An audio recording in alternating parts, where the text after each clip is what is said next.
नमस्ते बच्चों, कैसे हैं आप लोग। चलिए आज अपना नया पड़ाव नए टॉपिक के साथ कूलम्स लॉ वो आज हम शुरू करने वाले हैं। लास्ट क्लास में हमने क्या क्या चर्चा किया, सबने वीडियो देखा होगा होप सो। तो आपको बता दूं, लास्ट क्लास में हमने प्रॉपर्टीज चार्ज की, चार्ज कैसे बिहेव करता है, चार्ज कैसे एक बॉडी से दूसरी बॉडी में जाता है, तो प्रॉपर्टीज में पढ़ी हैं। Additivity, nature of charge, conservation of charge, quantization of charge. इसी के साथ आगे चलते हैं। अब हमारा जो नया टॉपिक रहेगा इसके ऊपर वो है हमारा कूलम्स लॉ। तो कूलम्स लॉ, ठीक है। तो कूलम्स लॉ बेसिकली मैं आपको क्लियर कर दूं, कूलम लॉ चार्ज के ऊपर था। कूलम्स जो थे, ऑक्सीजन था कूलम, वो न्यूटन का जो ग्रेविटेशन लॉ था बहुत इंस्पायर्ड थे, उस जैसा ही सिमिलर कुछ उन्होंने लॉ बनाया। आप सब लोग जानते हैं ग्रेविटेशन लॉ क्या होता है। ये मास m1 है, ये मास m2 है। तो प्यारे बच्चों, ये दोनों एक दूसरे पे फोर्स लगाते हैं, अट्रैक्टिव फोर्स लगाते हैं। और ये दूरी भाई साहब r है। तो भैया ये आपने फॉर्मूला लास्ट ग्रेविटेशन में पढ़ा होगा 11th में। तो ये होता है Gm1m2/r², है ना। चलिए, तो कूलम्स भी कुछ कुछ ऐसे ही उन्होंने भी एक्सप्लेन किया। तो उन्होंने कहना क्या था, तो उनको बता दूं, उन्होंने भी दो चार्ज लिए। उन्होंने कुछ सिमिलर है इसमें, कुछ इसमें अनसिमिलर भी मिलेगा आपको। तो ठीक है, शुरू करें। तो वहाँ शुरू करते हैं।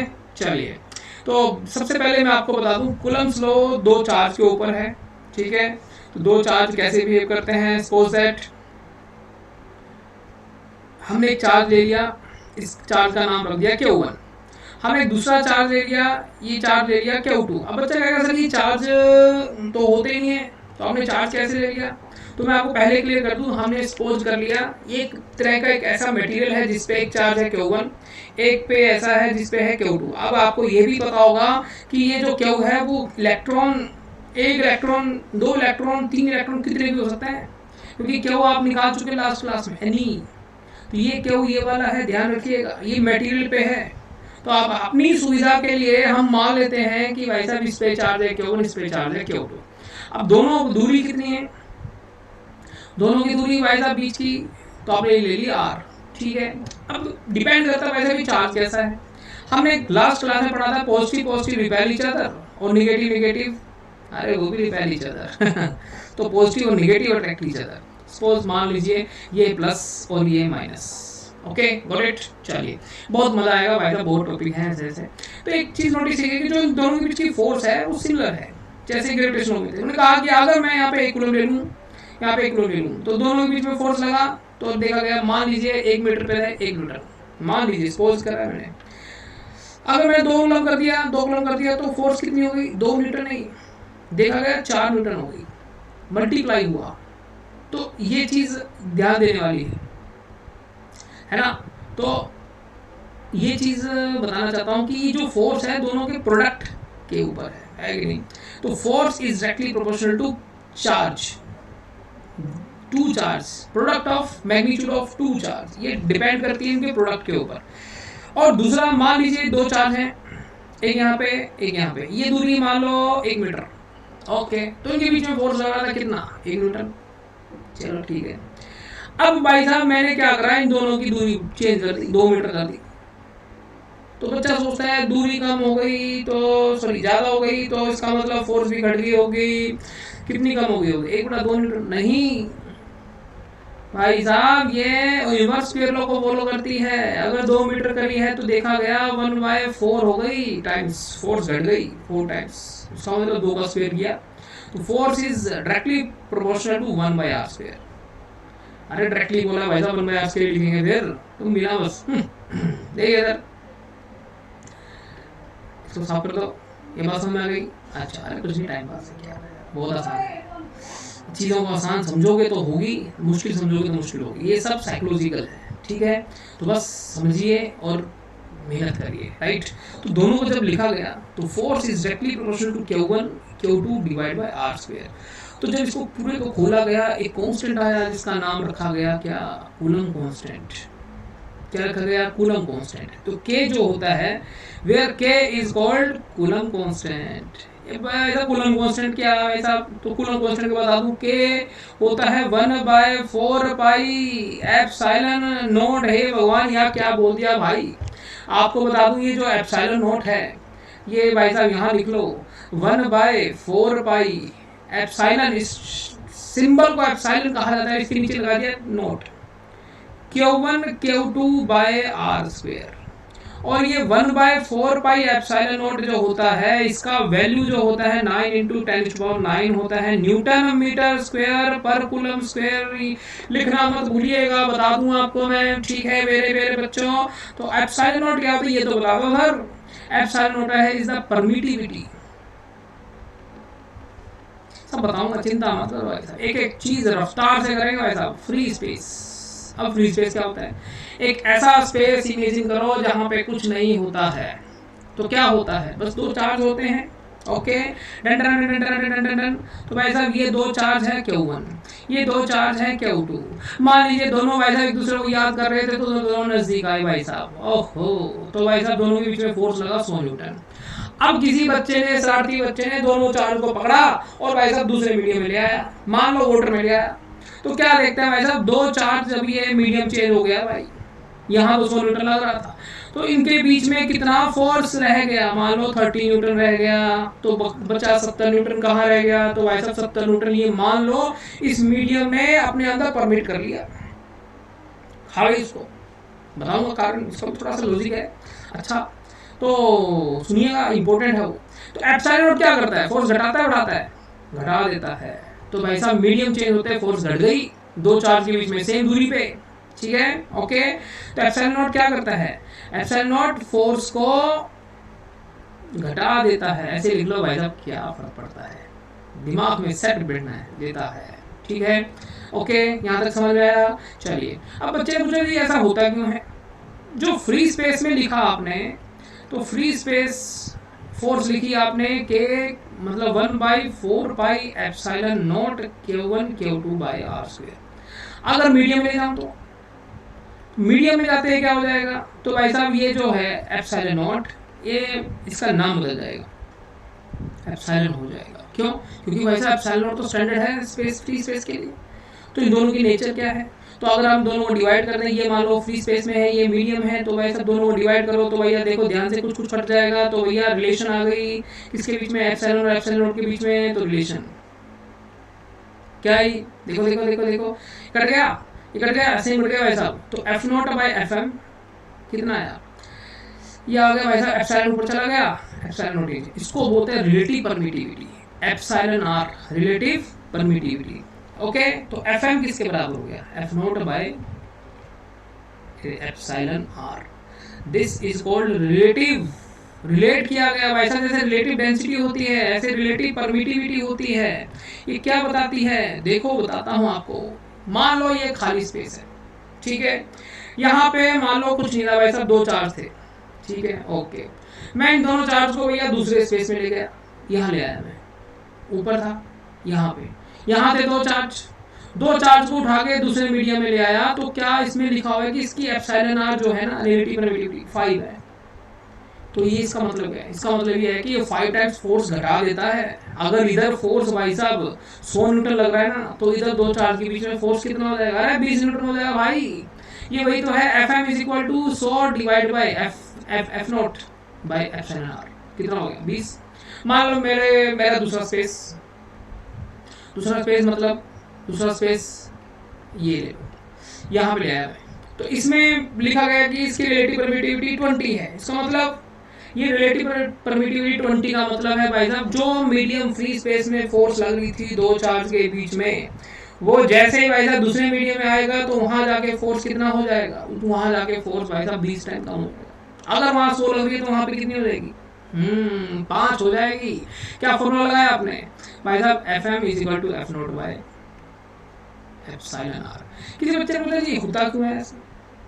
हमने पढ़ा है ग्रेविटेशन लॉ में, ग्रेविटेशन वाली फोर्स तो चेंज नहीं होती थी मीडियम की चेंज होने से। बिल्कुल सही है। मान लो मतलब ये फ्री स्पेस में, मतलब ये मान लो सन है और ये अर्थ है, तो इनके बीच में फोर्स लग गई मान लो 1000 न्यूटन, तो इसको जब दूसरे मीडियम लेके गया सन और अर्थ को, तो 1000 न्यूटन ही थी। इसमें ऐसा क्या हो गया? तो इसमें बेसिकली चार्ज का खेल है सारा। तो चार्ज का खेल कैसे होता है, तो थोड़ा सा ध्यान से समझिए, इंडक्शन हो जाती है।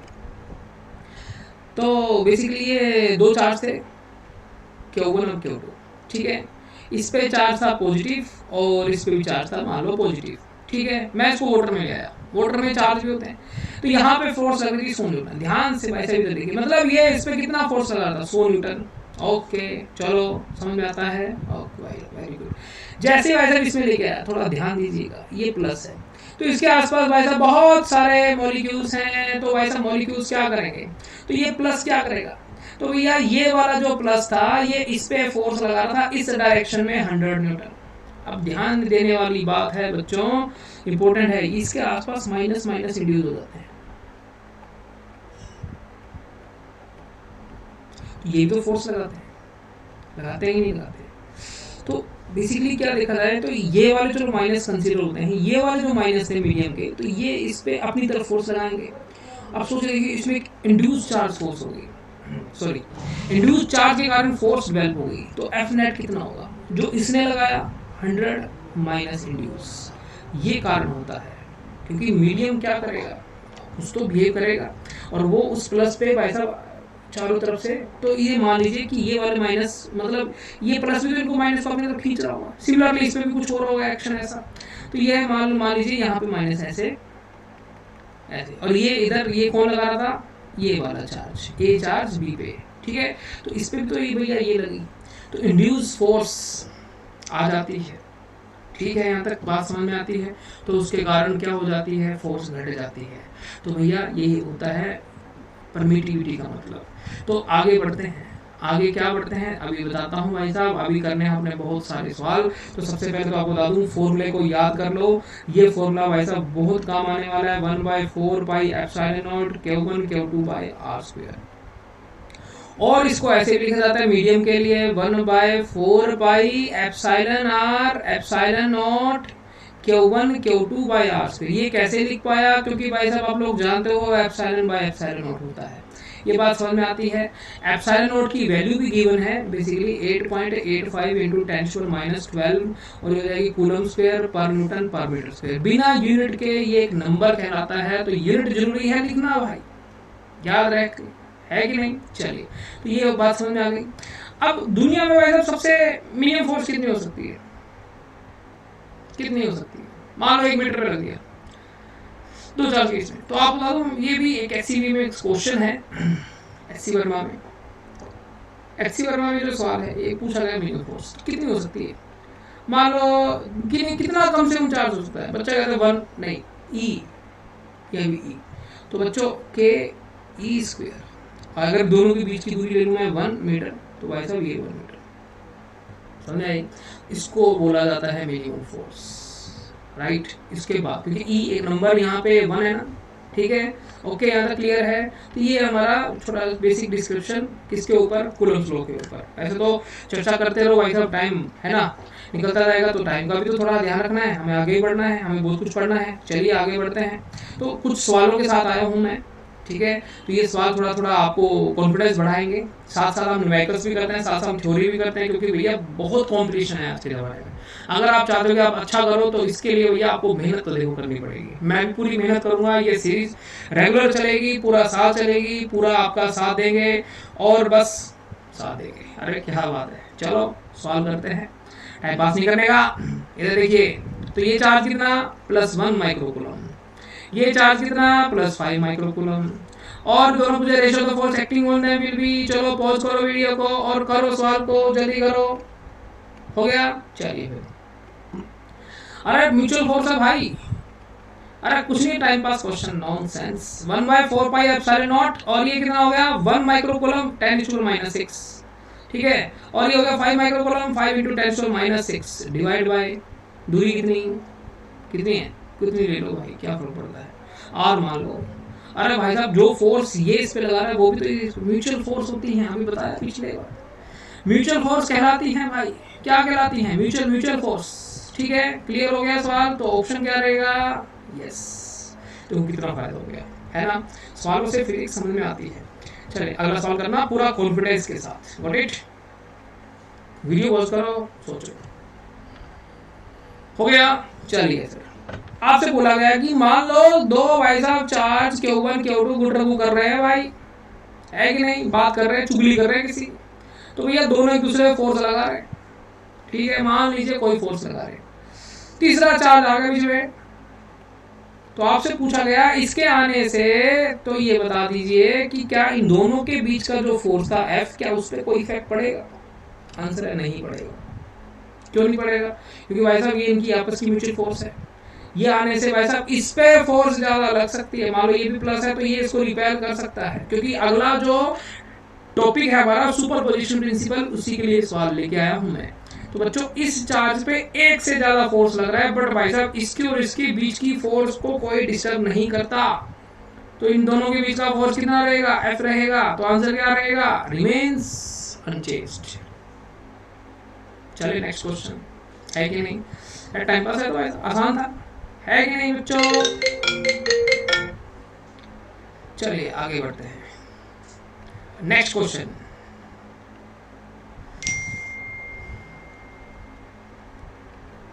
To small spheres each having the charge. अच्छा सवाल है, वीडियो पॉज करो। आईआईटी ने पूछा भाई साहब इस साल में मेरा जन्म हुआ था तो उस साल का क्वेश्चन आज मैं लेके आया हूँ जब मैं पैदा हुआ था, तो चलो इस सवाल को करो भाई। तो प्लस क्या, suspended bye insulating threads of length. अब बच्चे भैया उम्र का तकाजा करने लगे, मास्टर जी की उम्र भाई साहब 35 साल होगी, शायद 36 साल होगी, है कि नहीं? चलिए बाद की बातें हैं, पहले सवाल करिए, बहुत बढ़िया सवाल है। तो मैं आपको डायग्राम, विजुअलाइजेशन जरूरी है, और विजुअलाइजेशन भाई साहब उसके बिना भैया सवाल कैसे करो? मान लो दो चार्ज है, ठीक है, एक का नाम भाई साहब Q1 मान लो और एक का मान लो Q2, अच्छा दे रखे हैं प्लस Q और दूसरा भी प्लस Q। अब क्या होगा भाई साहब? एक बात भाई साहब आपको भी पता है, सेम चार्ज है तो एक दूसरे से क्या हो जाएंगे? एक दूसरे से वैसा वैसा हो जाएंगे, ये चेंज होते गए होते गए होते गए होते गए होते गए होते गए कहाँ तक जाएंगे भाई? ये पूछा है। चलो वीडियो पॉज करो और करो इस सवाल को, जल्दी करो। फोन आ जाते हैं, डिस्टर्ब कर देते हैं, साइलेंस कर दो भाई साहब फोन। ओके चलिए,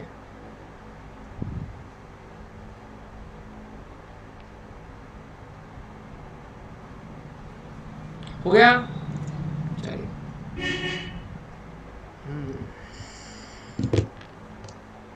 तो बच्चों क्या होता है, देखो इसमें स्टेटमेंट पढ़ो ध्यान से। देखो दो चीजें जरूरी होती है मेरे हिसाब से, मैं बच्चों को कहता हूँ, एक तो स्टेटमेंट ध्यान से पढ़ो, रीड केयरफुली, ठीक है? सवाल गलत हमसे भी होते हैं, ऐसा नहीं है, देखो भगवान थोड़ी ना है भैया सब एक ही बार में हो जाएंगे, है ना? इंसान है, इंसान गलतियों का क्या होता है? पुतला होता है, जानते हो ना ये बात?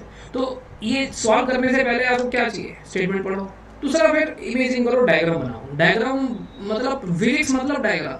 मैं कह रहा हूँ बहुत सारे सवाल भैया बिना डायग्राम के सोल्व हो जाते हैं, बट डायग्राम से भैया उसकी फील आती है। अब ये बना दिया, देखो अब क्या होगा भाई साहब, ये कुछ ऐसा होगा, पहले दो चार ऐसे थे, अब कुछ देर बाद भाई साहब कैसे हो गए?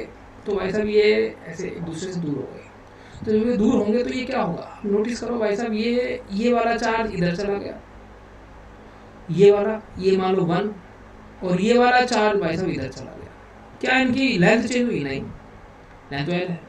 ये इस पे फोर्स लगा रहा है इधर, और ये इस पे फोर्स लगा रहा है इधर, तो इसका मतलब क्या है? इसका मतलब ये है कि भाई साहब 180 डिग्री के एंगल पे चेंज हो गए, 180 डिग्री एंगल पे चले गए कि नहीं गए? ये समझ में आया? ठीक है, बहुत बढ़िया। तो यही तो बताना था। अब दोनों के बीच की फोर्स बता दो। 180 डिग्री तो सब जगह पे है, मतलब 3 में से आंसर आएगा, ये तो है ही नहीं। अब बचा भाई साहब दूरी, अब इनके बीच की दूरी लेनी है भाई साहब, कितनी है? 12। बस भाई साहब बच्चे समझदार है, Q² डिवाइड बाय K, मान लो 4/7 को, और दूरी कितनी है? 12। बस खत्म, नाटा। ठीक है, हो गया सवाल, समझ में आ गया? चलिए 4 नंबर आ गया आपके, बिल्कुल। आईआईटी में एडमिशन हो गया आपका, क्या बात है, कितना अच्छा लगता है ना एडमिशन हो जाए तो। गुड। चलो अगला सवाल, जल्दी जल्दी करो, बहुत कुछ पढ़ना है भाई। हाँ 12 भाई साहब बहुत कुछ है सवालों में, चलो फटाफट करो। ये कह रहा है कि x between sodium and chlorine, मान लो ये सोडियम है और ये क्लोरीन है, ठीक है जी, और आयंस ऑफ साल्ट सोडियम को when put 1 centimetre apart in air, इनके बीच की दूरी 1 सेंटीमीटर। तो बच्चे सबसे पहले फॉर्मूला लिखेंगे कि Q1 sodium, Q2 chlorine divide by 1 centimetre, 1 × 10⁻² का होल स्क्वायर। ये क्यों किया? हाँ मीटर, यूनिट चेंज कर ली मैंने पहले ही, बट जरूरत नहीं पड़ती इस सवाल में। तो इसकी परमिटिविटी बच्चों एयर की ε0 मान लीजिए, बट जैसे इसको मैंने इसमें पुट किया तो के वाले में तो इसकी फोर्स पे क्या इफेक्ट पड़ेगा। ठीक है, वैसे तो आपको आइडिया आ ही गया होगा। क्या लगता है, डायरेक्टली कांस्टेंट भी कहते हैं इसको, तो क्या लगता है बच्चों? तो आपको बता दूँ वो उतना ही टाइम्स फोर्स घट जाती है। अभी आपको बताया था ना, जिस मीडियम में डालते हैं 1/4 एफ। हाँ, एक और बात इस सवाल से भी समझ में आता है, एप्सिलॉन का एक और नाम होता है जिसको होता है डायरेक्ट्रिक कांस्टेंट। कैपेसिटर पढ़ाऊंगा वहाँ पे समझ में आएगा। तो यहाँ पे के एप्सिलॉन नॉट लिख देते हैं, और charge Q1 Q2 by R square. Force दूरी इतनी है, चार्ज उतना है, तो भैया कितना टाइम्स कम हो जाएगा, F/K टाइम्स कम हो जाएगा। समझ में आया? चलो आगे चलिए। Next, two particles equal mass m charge q are placed at a distance 16 cm, they do not experience any force, then value of q by m is। इसको एक और बात बता दूं, इसको q by m को स्पेसिफिक चार्ज भी कहा जाता है, ध्यान रखिएगा इसको। ठीक है, चलिए सॉल्व करिए। वीडियो पॉज कर दिया, चलो हो गया। देखो भाई, ये तो महालल्लू सवाल भाई, ये तो कह रहा बस क्या करूँ, बस देखो ये m मास है, Q चार्ज है, m मास है, Q चार्ज है, तो दोनों एक दूसरे पे फोर्स लगाएंगे, attractive gravitational force, charge Q है, और इस पे जो एक और फोर्स लगेगा वो कौन से वाला, हाँ रिपल्सिव फोर्स। मतलब ये कहना चाहता है कि इसके अगर फोकस करें तो इस पे दोनों फोर्स बराबर है, तो ये Q स्क्वायर, ठीक है, और r दूरी कितनी है, r square is equal to g m square divide by कितना, r स्क्वायर को मार दिया तो Q square by m square ऐसे ले लो, और ये क्या हो जाएगा, ये हो जाएगा भाई साहब g, और ये 4 पाई एप्सिलॉन नॉट मल्टीप्लाई हो जाएगा, तो भाई साहब आंसर आ गया कितना, d। खत्म, खल्लास, बस यही करना था। ठीक है बच्चों, काफ़ी आइडिया है आपको, तो सवाल तो देखो बहुत है, हम पूरी कोशिश करते हैं आपको प्रैक्टिस जरूरी है, practice makes a man perfect. फिर बोल रहा हूँ खुद को मोटिवेट किया करो, आप कर सकते हो, राइट है ना, किसी पे डिपेंडेंट मत रहो। ठीक है, बातें होती रहेंगी समय के साथ। चलिए नेक्स्ट टॉपिक पे चलते हैं। हमारा नेक्स्ट टॉपिक है भैया इसी के ऊपर, सुपरपोजिशन प्रिंसिपल। एक और बात, एक बड़ा अच्छा क्वेश्चन किसी ने पूछा, प्रिंसिपल शब्दों पे मत जाना, कई बार उल्टे सीधे हो सकते हैं शब्द। सुपरपोजिशन प्रिंसिपल आएगा ग्रेविटेशन में, जैसे अपना डिक्टो भैया इसमें सेम। किसी ने पूछा कि क्या न्यूटन थर्ड लॉ को फॉलो करता है ये कूलम्ब्स लॉ, क्या कहते हो, ट्रू और फॉल्स बताइए, क्या Coulomb's law follow Newton third law? Yes, बिल्कुल यस, ठीक है, ये क्यों? तो बेसिकली कैसे, न्यूटन थर्ड लॉ की 3 कंडीशन है। पहली बात तो बॉडी पे फोर्स लगना चाहिए, अलग अलग बॉडी पे लगना चाहिए। ये फोर्स लगा रहा है भाई साहब 1 पे 2 के कारण, और इस पे लगी भाई साहब 2 पे 1 के कारण। दोनों फोर्स का मैग्नीट्यूड सेम होना चाहिए, है बिल्कुल है। दोनों की डायरेक्शन अपोजिट होनी चाहिए, है बिल्कुल है। देखो एक इधर जा रहा है और एक इधर जा रहा है, तो दोनों की डायरेक्शन कैसी हो गई, अपोजिट हो गई। चलिए ये बात समझ में आ गई। अच्छा, बच्चे ने पूछा जी ऐसा भी हो सकता है, देखो ये Q1 है और ये Q2 है, इस पे देखो फोर्स ऊपर लगा दी मैंने, इस पे फोर्स ऐसे लगा दी, तो क्या ये न्यूटन थर्ड लॉ है कि नहीं? नहीं है। एक बात हमेशा याद रखिए, फोर्स हमेशा उस डायरेक्शन में लेनी है, force exist along the line in which they lying। ये उसी लाइन पे फोर्स एग्जिस्ट करेगी जिस लाइन पे दोनों चार्ज एग्जिस्ट करते हैं। इस लाइन में ये जरूर है बट ये वाला नहीं है, इस लाइन में ये जरूर है बट ये वाला नहीं है, तो force act along the line joining two charge. ठीक है, याद रहेगा। तो भाई साहब ये परम सत्य है, न्यूटन थर्ड लॉ को फॉलो करता है, बट कैसे करता है या रहा आपके सामने। तो बच्चों सेम लाइन में होने चाहिए, ठीक है। हाँ, सुपरपोजिशन प्रिंसिपल समझ आएगा आपको फिर, क्लियर। चलो आगे देखिए, सुपरपोजिशन प्रिंसिपल क्या कहता है। वेक्टर सम में भी मैं बता दूंगा आपको, वेक्टर सम में भी कोई ज़्यादा टफ नहीं है, ठीक है। मैं कहता हूँ गलतियाँ किया करो, गलतियाँ करोगे सीखोगे। ये मैं सोचूं मुझसे गलत हो जाएगा सही हो जाएगा, कुछ नहीं सोचना, ठीक है। आपके लिए नई चीज़ है, समय लगता है हर चीज़ में, है ना। हमें भी आदत पड़ चुकी है, आपको भी पड़ जाएगी आदत, राइट। चलिए शुरू करते हैं। सवाल बहुत है, सवाल कराऊंगा समय के साथ साथ। देखिए सुपरपोजिशन प्रिंसिपल फिर से बता दूं मैं आपको। मान लो एक चार्ज है Q0, एक चार्ज यहाँ पे रखा है भाई साहब, मान लो F1, फोर्स लगा रही है Q1, ये इस पे फोर्स लगा रहा है इधर। एक चार्ज रख दिया यहाँ पे Q2, ये इस पे फोर्स लगा रहा है इधर। एक चार्ज रख दिया भाई साहब इधर Q3, ये फोर्स लगा रहा है इस पे, इधर नेगेटिव है मान लो, अपनी तरफ खींच रहा है, तो ये वाली दूरी R3, ये वाली दूरी R1 और ये वाली दूरी R2, तो एक चार्ज में कितना फोर्स लग रहा है, 3 फोर्स लग रही है, तो तीनों का वेक्टर सम होगा वो F0 जो लगा वो F1 vector plus F2 vector plus F3 vector और भाई साहब Fn वेक्टर। तो ये होता है भाई साहब superposition principle is defined as the force experienced by the test charge, a single charge, is equal to vector sum of all the force applied by individual charges। ये जो दो तीन चार्ज, चार चार्ज, n चार्ज जो force लगाते हैं उनके vector sum पे डिपेंड करता है। तो वेक्टर सम पे ये लिख दिया, ठीक है। तो उनकी बीच की दूरी हो जाएगी F0, तो ये हो जाएगा K Q1 Q0 by R1 का स्क्वायर, और यहाँ लिख लो R1 कैप, ठीक है। ऐसे ही F Q1 Q0 divide by R2 का स्क्वायर, और यहाँ लिख लो R2 कैप, है ना, इसको n टाइम्स ले लो, तो ये होता है वेक्टर सम है, राइट। अब मुझे क्या करना है, मुझे तो भाई साहब क्वेश्चन सीखना है कैसे निकालना है। तो क्वेश्चन कैसे निकलेंगे, देखिए सपोज करिए मान लो 3 चार्ज ले लो, सबसे लल्लू सवाल, इक्विलेटरल ट्रायंगल बना रहे हैं, ये क्यू है, ये क्यू है, ये क्यू है, ये दूरी क्या है, ये साइड क्या है A, ये A और ये A, ठीक है जी, ओके। चलो ये वाला चार्ज मान लो ये 1 और ये 2 और ये 3 चार सेम है, ये वाला इस पे फोर्स कहाँ लगाएगा, इस लाइन में लगाएगा। अरे मैंने बताया था ना अलोंग द लाइन, तो इस लाइन में होगा, होगा कि नहीं होगा, मतलब ये जो फोर्स लगाएगा ऐसे लगाएगा इस डायरेक्शन में, ठीक है। अच्छा ये फोर्स कहाँ लगाएगा, ये भी तो लगाएगा, ये भी तो ऐसे डायरेक्शन में लगाएगा। ये भाई साहब समझ में आएगी बात, है ना।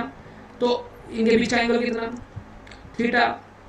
अब आपने पैरेललोग्राम लॉ ऑफ एक्टिवेशन पढ़ा है, जब भी एक पॉइंट पे दो वेक्टर काम करते हैं तो हमेशा उसका रिजल्टेंट निकालते हैं। तो भाई साहब ये कुछ ऐसे जाएगा, पैरेललोग्राम बना लो, बना के नहीं, अरे हाँ ये तो आसान है।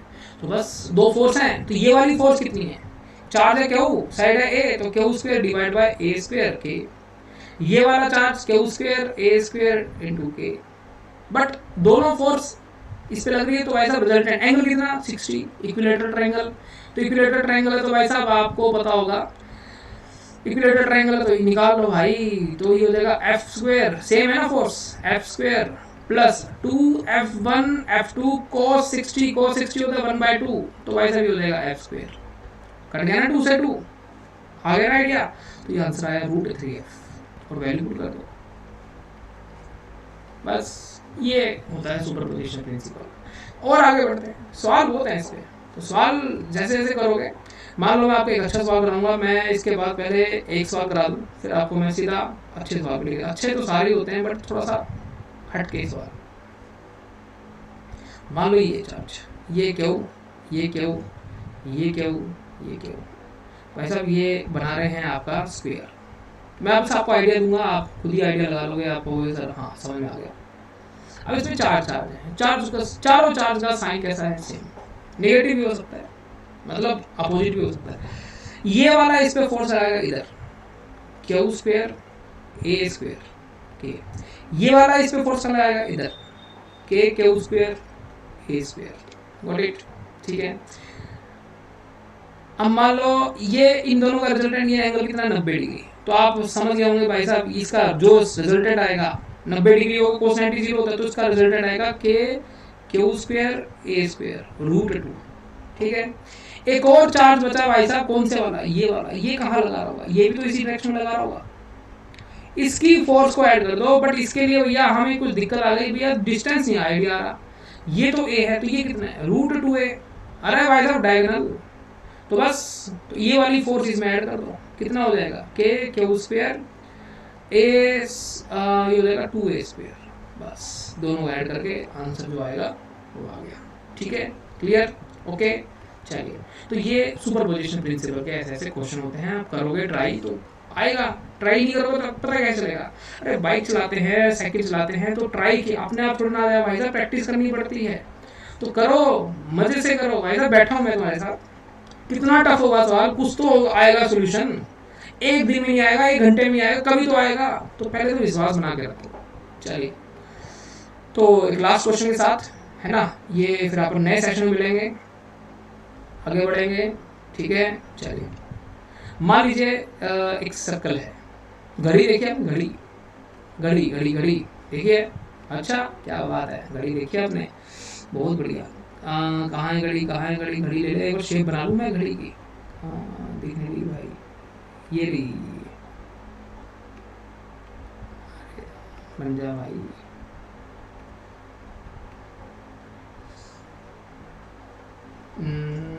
यहाँ से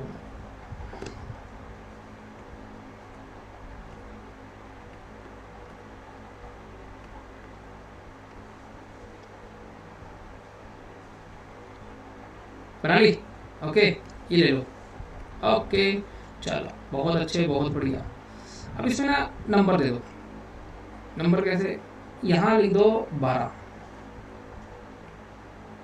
यहाँ लिख दो 1, यहाँ लिख दो 2, यहाँ लिख दो 3, यहाँ लिख दो 4, यहाँ लिख दो 5, यहाँ लिख दो 6। एक होमवर्क भी दूंगा आपको घर के लिए, यहाँ लिख दो 7, यहाँ लिख दो 8, यहाँ लिख दो 9, यहाँ लिख दो 10 और यहाँ लिख दो 11, ठीक है जी। एक छोटा सा चार्ज रख दो 1 कूलम सेंटर पे, रख दिया, कहाँ रख दिया, सेंटर पे। सारा दोनों सब चार्ज की, मान लो ये चार्ज है, मान लो ये 12 कूलम है, ये 1 कूलम है, 2 कूलम है, 3 कूलम है, 4 कूलम है, 5 कूलम है, 6 कूलम है, 7 कूलम है, 8 कूलम है, 9 कूलम है, 10 कूलम है, 11 कूलम है, ओके। और दूरी वाइज सबसे 1 ले ली, मतलब आर मान 1 मीटर ले लिया। आपसे भाई साहब ये सवाल पूछा गया है, भाई साहब बढ़िया सवाल, जोरदार सवाल कर दो, तो इस पे पूछ रही है फोर्स। तो मैं आपको चलो आइडिया दे देता हूँ, ठीक है, कर लिया आपने, पोज करके कर सकते हो आप। चलो 9 और 3 का डिफरेंस कितना होता है, 6। 12 और 6 का डिफरेंस कितना होता है, 6। देखो 6 का डिफरेंस है। 11 और 5 का डिफरेंस 6। तो देखो ये प्लस है, ये प्लस है, तो भाई साहब इस पॉइंट पे ये फोर्स लगाएगा इधर की तरफ, और ये वाला फोर्स कहाँ लगाएगा, मतलब 11 है और ये 5 है, तो ये फोर्स लगाएगा इधर की तरफ, ये लगाएगा इधर की तरफ। देखो इसका मैग्नीट्यूड ज़्यादा है, इसका मैग्नीट्यूड 11 वाले का ज़्यादा है और 5 का कम है, तो देखो वेक्टर में इसका रिजल्ट कहाँ आएगा, इसी तरफ तो आएगा। कितना आएगा, 6 की टर्म में, ठीक है। मैंने डेटा थोड़ा आसान लिया है, तो आपको बता दूँ इसमें ना वेक्टर समय आंसर आ जाता है इसका।